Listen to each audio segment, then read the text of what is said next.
Now, rather than a summary of the day, what I'm going to be saying is really rather more of a sort of personal overview, really. What have I learnt today? And the commitment that I'm making, Mike and Peter and others, is that we will take this learning into the AHSN so that we are able to deliver going forward a more effective programme and service for you in future. There will be follow-up, we will write this up, we will report back, and it's the beginning, if you like, of an accountability process to those that are members and partners. Well, it seems a long time ago now, doesn't it, the beginning of the day. Can you remember Robert's presentation, which was excellent? But Robert and Will, to some extent, told us just how vital this agenda is, really. The sheer scale of the biomedical sector in East Anglia, the burning platform for UK PLC that requires the NHS to act to promote economic growth, and it's no longer an option. It's no longer optional. As he described himself as a glass half full person, Robert did remind us that the NHS can and does lead processes of substantial service transformation and change. It's done that in the past and will do that in the future. And it does provide funding through the SBRI programme. So we do need to beware, I think, of overly stereotyping the NHS as being sort of hopeless in this regard. But even Robert acknowledged that the NHS can be painfully slow at the adoption of new technologies. Will, meanwhile, reminded us of the negative impact that the NHS can have on business prospects for so many SMEs in this space. So the kind of need has been proven today, I think, without doubt. Then David Connell burst two myths for us, or certainly for me. Maybe you were already aware of this. First, that successful businesses emerge from bright ideas, and secondly, that these ideas come from academia. Instead, he told us, they emerge from solving customers' problems. A corporation, he told us, is only as innovative as its customers. But then Mike shared with us, or asked the question, is the NHS actually that innovative? And it was his view that we were still some considerable distance from, quotes, operating at the limits of science, as the NHS Constitution suggests. So, what did we all need to do? Well, Pam had some advice for SMEs. They needed to remember that it's what technology does to people is what the NHS needs to know.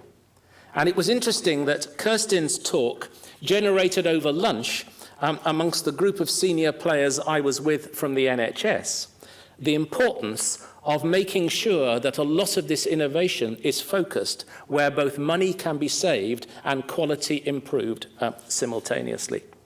But Pam also said that the NHS needs to have a more receptive, open culture, and that networks such as ours needed to be intelligent navigators. And there were similar sorts of analogies drawn throughout the day about the role that AHSNs could play.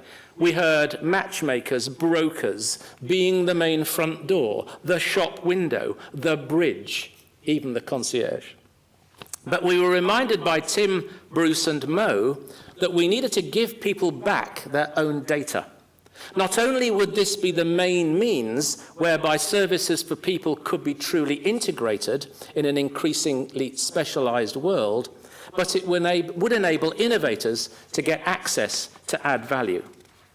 And then finally this morning, David's last 9 minutes, which really packed a punch for me in terms of what at the EAHSN we needed to think about going forward. And I'm not going to do justice, I know, to David's presentation by just mentioning a few of the things that struck me as important here. The first is the need to continually work to get our basics right, database, customer relations management, the administration and so on. Important to encourage and support special interest groups only by bringing people together or enabling people to come together with some common interest and some common problems to solve would we be successful. We needed to encourage active volunteers from within our membership. I love the way he told us that actually growing at a steady pace from a low base, my words, under-promising and over-delivering is probably the way to go. And then finally, beware of government funding. Beware of what comes attached to government funding, sometimes what comes attached in an explicit form, but actually, more importantly, implicitly.